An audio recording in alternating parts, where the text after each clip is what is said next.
Global public debt just hit $102 trillion, not million, trillion. And 42% of that mountain needs refinancing by 2027 at interest rates nobody's prepared for. The era of cheap money is over, and what comes next will reshape your savings, whether you're paying attention or not.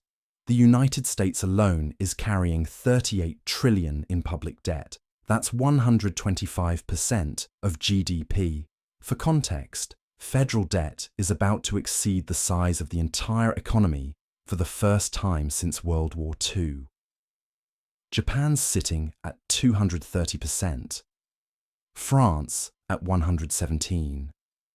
6 of the 7 G7 economies are heading toward what economists are now calling a debt trap, where governments borrow more just to cover interest payments. You're probably thinking this is a government problem. It's not.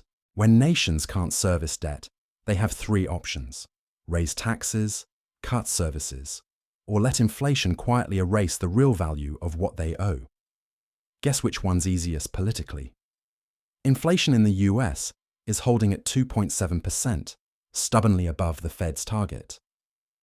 Projections say it'll ease to 2.4% this year, but those forecasts don't account for what's brewing beneath the surface. Tariffs could add a full percentage point to consumer prices through mid-2026. Immigration restrictions are tightening labor supply, which props up wage inflation. Tax refunds backdated to 2025 might flood the economy with spending power right when we don't need it. Here's the part that should worry you. Consumer inflation expectations are becoming unmoored, according to the St. Louis Federal Reserve. We tend to get the inflation we expect. People anticipating higher prices change their behavior, spend faster, demand higher wages, and that becomes a self-fulfilling cycle. So what do you actually do? Cash is getting destroyed slowly. Bonds are risky when rates might climb. Stocks are volatile. The playbook that worked for the last decade doesn't apply anymore. Real assets start to matter. Real estate historically absorbs inflation because rents and property values rise with prices. You're not just holding value, you're collecting income that adjusts upward. REITs offer exposure without buying physical property.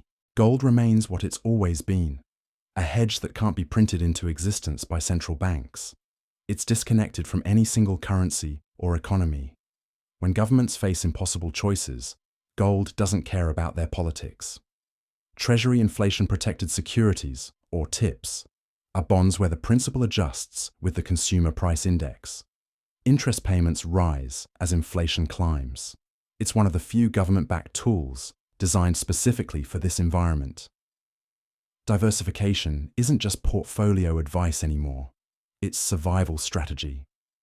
Spreading risk across asset classes means some holdings perform while others don't. Stocks, real estate, commodities, inflation-protected bonds. The goal isn't to get rich, it's to not get quietly poor while the system recalibrates.